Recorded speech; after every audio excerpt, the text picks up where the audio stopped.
Welcome to The Explainer. Today, we're unpacking a truly incredible underdog story. We're looking at a fascinating piece of source material titled The Architect of Impossible Horizons.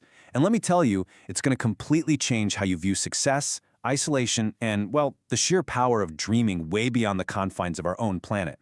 We're going to trace this wild journey from a quiet, isolated childhood all the way to absolute global dominance. Okay, let's dive into this. Did you know that one of the absolute richest people in the world today was actually often entirely alone as a child? Seriously, I want you to really consider that for a second. How exactly does a lonely, isolated childhood lead to the kind of massive global impact that literally alters the course of human history? It's a fascinating paradox, right?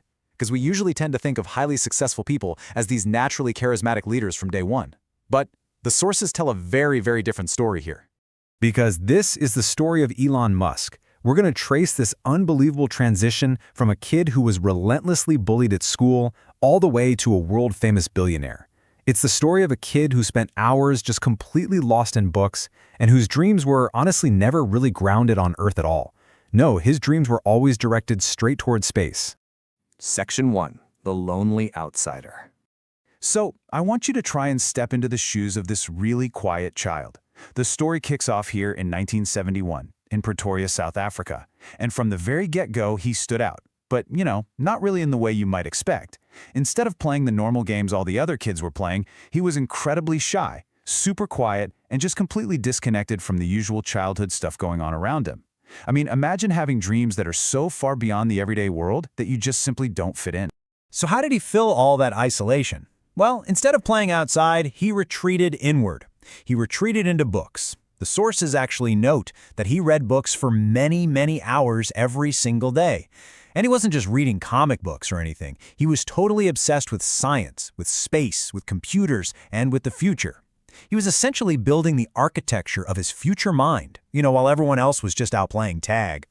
But this isolation definitely had a dark side. His childhood was not easy at all. He was targeted. A lot of kids at school bullied him relentlessly. And it wasn't just name-calling, it was violently physical. In fact, once, some boys beat him so severely that he literally had to be hospitalized. That is a profoundly painful thing to go through as a kid. But the source material suggests something absolutely crucial here. Perhaps these intense difficulties, this severe physical and emotional isolation, are exactly what ended up making him so incredibly strong from within.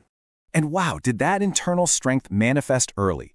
At the shockingly young age of just 12, he channeled his massive love for computers into something real. He'd stay up all night programming. And remember, this was an era with absolutely no YouTube, no online tutorials, just pure obsession and a stack of books. Armed with just that knowledge, at 12 years old, he created an entire video game called Blaster. And the craziest part? He actually sold it. Section 2. Escaping into the future. Let's move to and see how this builds, because he quickly realizes he needs a much bigger stage. So he leaves South Africa for Canada. The momentum shifts again as he heads down to the United States to study physics and economics at university. He's moving faster and faster now, just absorbing all the foundational knowledge of how the physical world and the financial world actually work. But then, we hit a turning point that is truly stunning. 2 days. Just 2 days. That is exactly how long he lasted in his PhD program before dropping out. 2 days. Why? Well, because he had this massive dream in his head, and the traditional academic path was simply way too slow. He realized, he didn't just want to get a job or have a normal, safe career. He wanted to change the world, and he felt this absolute urgency to start right that second. From there, it's just a rapid-fire sequence of moves. Step 1. He builds a small internet company. Step 2. He immediately pivots to working on online banking because he clearly sees the future of money. And Step 3. That online banking venture evolves, and he creates and eventually sells PayPal. When PayPal was sold, Elon Musk became a multimillionaire. He had achieved the ultimate financial success story.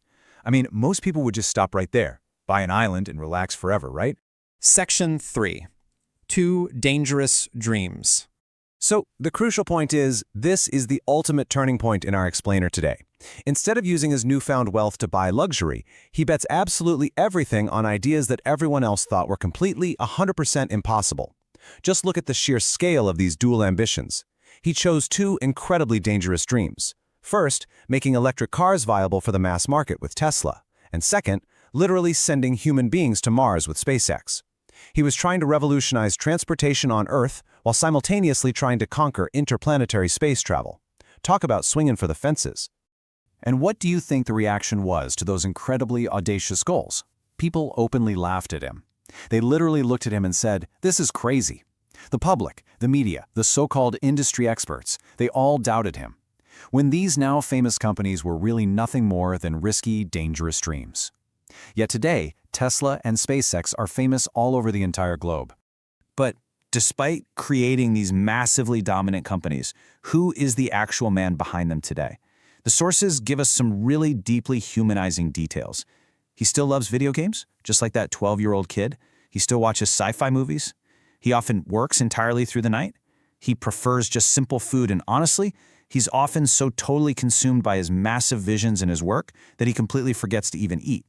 That lonely, obsessed kid reading books, he's still very much there. It's just that his playground got a whole lot bigger. Section 4. The Architect's Lesson. I want you to really reflect on what this specific trajectory means for your own life and your own personal ambitions. The sources distill his life down to a few really profound truths. First, if people call you weird, well, maybe you're just thinking big.